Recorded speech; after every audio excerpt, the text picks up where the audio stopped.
Welcome all. In this lecture, we are discussing about induction motor drives. So there are mainly two types of induction motors: squirrel cage induction motor and wound rotor induction motor or slip ring induction motor. And by construction wise, there are mainly two parts: stator and rotor. And the stator will be three-phase winding. And about rotor, in case of squirrel cage, rotors will be rotor bars. And in case of slip ring motor, the rotor will be three-phase winding. And the principle of operation is induction. Means when we are feeding a three-phase voltage to the three-phase stator winding, there will be a current through this stator, and this current will produce a flux. And finally, there will be a revolving flux due to the three-phase voltages.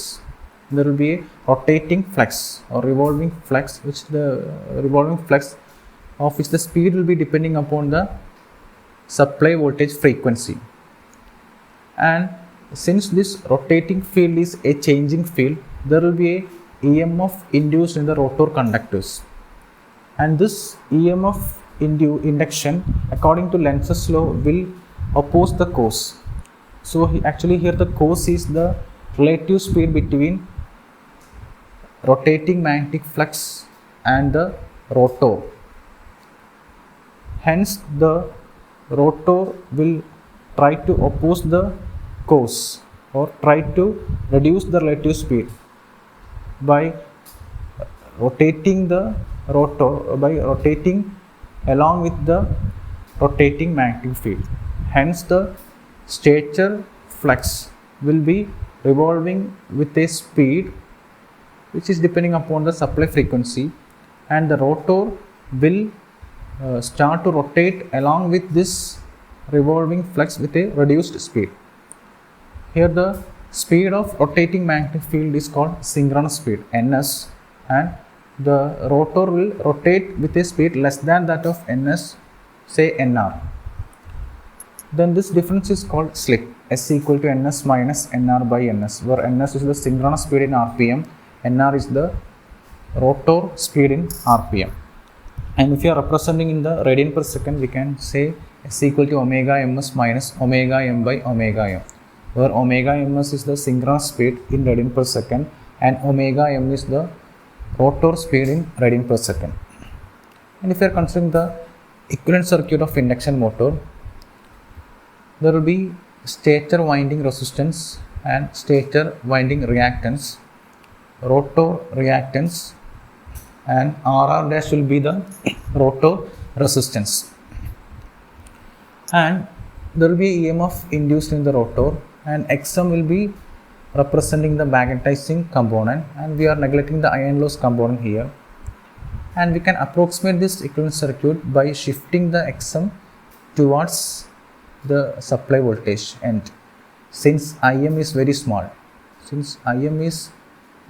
compared to IR dash, we can approximate IS is equal to IR dash.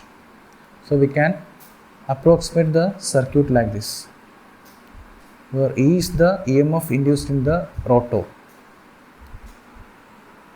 And now we can easily find the current through this. So the current, if the current is I, we can say the current is this voltage V divided by RS plus RR dash by S is the resistance, plus J into XS plus XR dash is the reactance. And if you are looking here, the total power will be across RS and RR dash by S, I square RS plus I square RR dash by S. And if you are considering the rotor power, the power input to the rotor, it will be only I square RR dash by S. What is called air gap power, or the power input to the rotor or air gap power is, for one phase it is I square RR dash by S, and for three phase it will be 3 I square RR dash by S.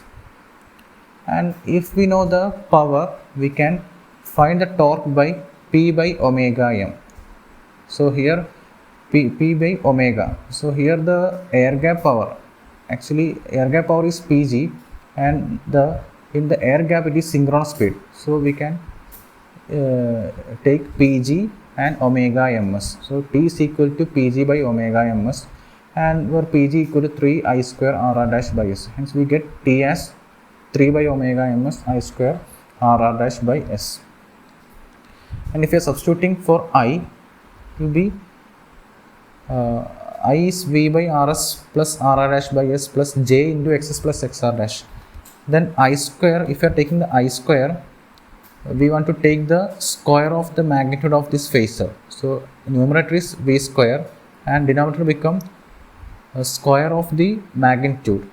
So the magnitude is root of Rs by Rs plus Rr dash by S plus whole square plus Xs plus Xr dash whole square, and the square become Rs plus Rr dash by S whole square plus Xs plus Xr dash whole square. So we will get the torque equation, okay, torque speed equation. So from this we can plot the speed torque curve. Okay, generally we are so this will be the speed torque curve, and generally we are taking the omega in the y-axis, so it will be like this. Okay, so this is the maximum torque point.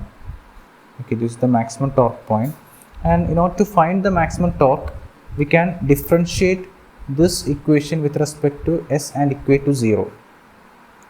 And if you are differentiating this equation with respect to S and equating 0, we will get as the slip corresponding to maximum torque will be plus or minus Rr dash by Rs square plus Xs plus Xr dash whole square.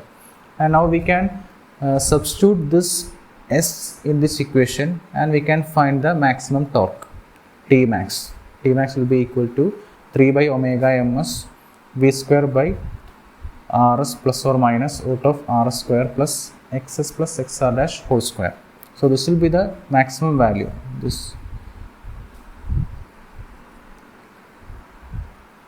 and now we can discuss the different methods for controlling the speed of induction motor. So first method is stator voltage control method. Second is frequency control method. Frequency control method, we are varying the supply frequency, and rotor resistance control method, and changing the number of poles. Okay, these are the methods used to control the speed. And firstly, stator voltage control.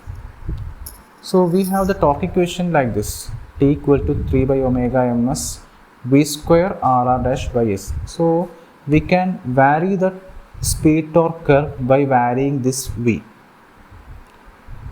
Means when voltage is reduced, the torque speed torque area will be shifted.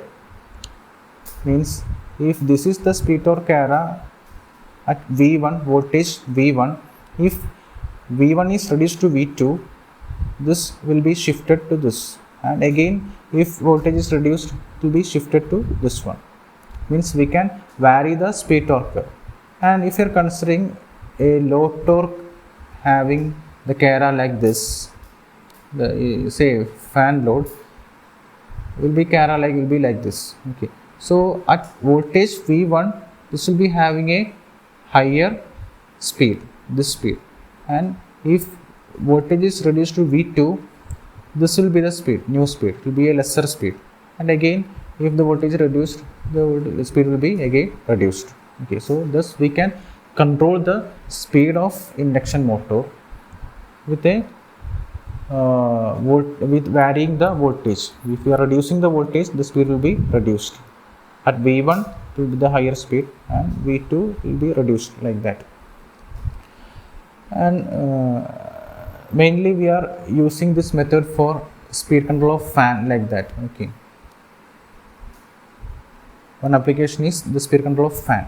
Okay, we are reducing the voltage to control the speed.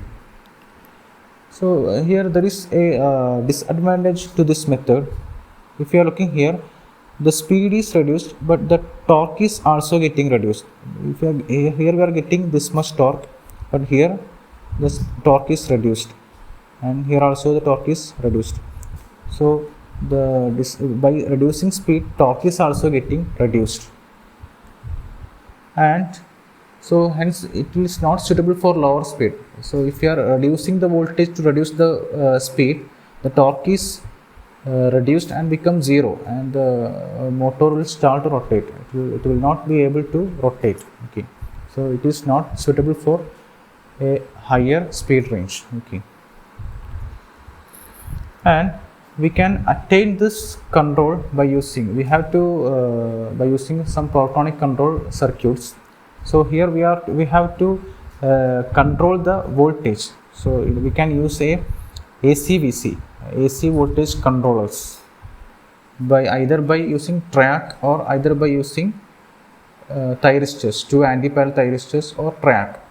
So we can use it for single phase induction motor like this, or for three phase induction motor. Both track or thyristor can be used for in single phase or three phase. Okay.